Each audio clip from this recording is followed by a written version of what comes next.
how can we aggregate manufacturing data so small players benefit from best practices while large manufacturers protect their competitive edge? And what kind of organization can be trusted to perform this level of aggregation?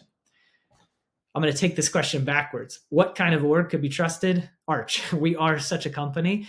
And generally speaking, the kinds of companies you can trust are ones that are factory experts and AI experts who are transparent about their data policies, who have private cloud architectures where they are capable of training on data, but not de facto training on data.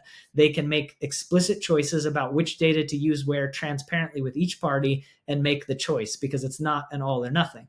And so this goes to the middle part of the question. How do large manufacturers protect their competitive edge if opting into these things? So you can search us online, go to our website. You're going to see logos like Flex and Jabil and Plexus and Harman and others that use us.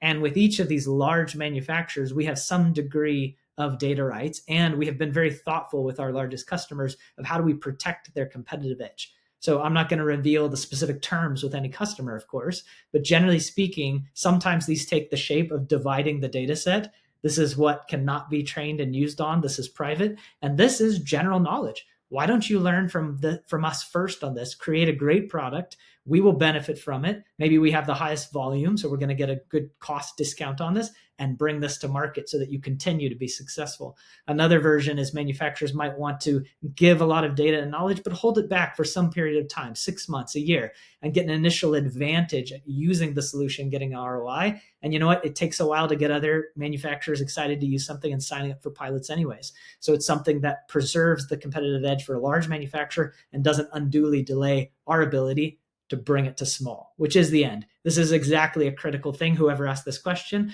Being able to aggregate data and train from it to create systems that can work for small players is a key part of what we do. And I think other vertical AI players like us that can gain industry by industry trust and experience, make these sophisticated agreements with large players, and help the industry at large advance.